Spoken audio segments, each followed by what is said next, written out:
إلى القوى السياسية، إلى القوى المدنية، ولننظم حراك شعبي قوي بعشرات الآلاف من المواطنين حتى تعود الشرعية الدستورية، وحتى تعود الديمقراطية، وحتى يتحقق الاستقرار، ولا إنقاذ لتونس دون استقرار ودون حكومة رشيدة. الشعب يريد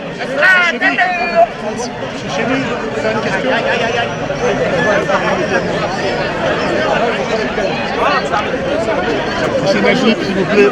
Vous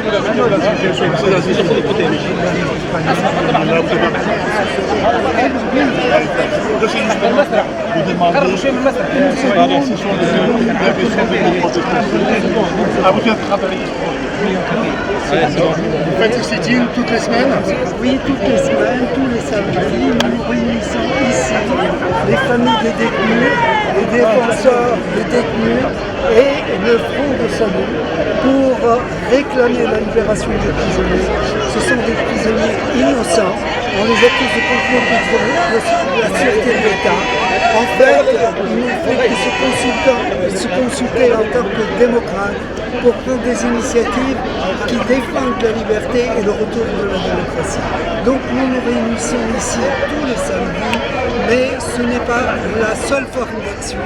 Nous avons eu l'habitude d'organiser des manifestations de plusieurs milliers de personnes ici, jusqu'à 25 000 personnes. Nous avons pu réunir des gens de l'ensemble du territoire tunisien. Nous nous apprêtons à reprendre ces marches pour constituer une force d'opposition sur le terrain pour le rétablissement de la démocratie, pour le retour à la stabilité et pour sauver la Tunisie de sa crise. Il n'y a pas de solution à la crise sociale sans une solution à la crise politique. Merci beaucoup. Je vous ai un petit moment, monsieur. Je journaliste de El País à Madrid. Qu'est-ce qu'il demande l'opposition au président Kais Saied? Écoutez, on nous demande de cesser de bafouer les libertés. Nous avons plus de près de 30 personnalités politiques connues pour leur voiture, connues pour leur patriotisme qui sont aujourd'hui emprisonnés sans que l'on sache pourquoi, sans que l'on sache jusqu'à quand.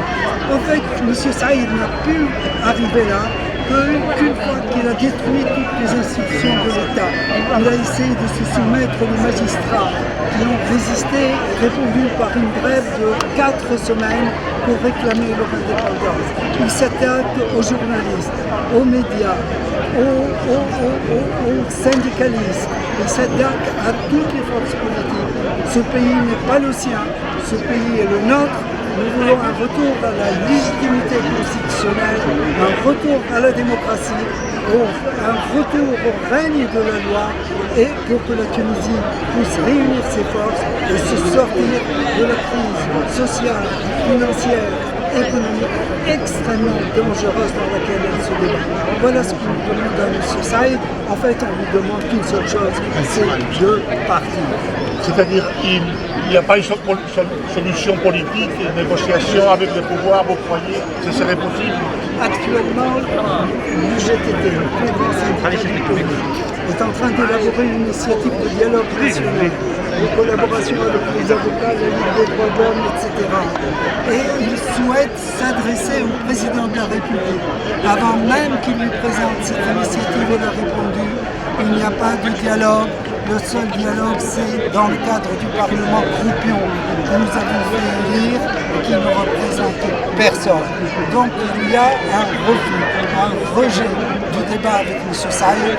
Nous devons débattre entre nous-mêmes pour constituer une force de pression, une force populaire, pacifique, civile, politique, à l'algérienne, pour le retour de la démocratie. Il doit partir, vous croyez? Oui, il faut qu'il parte. Merci.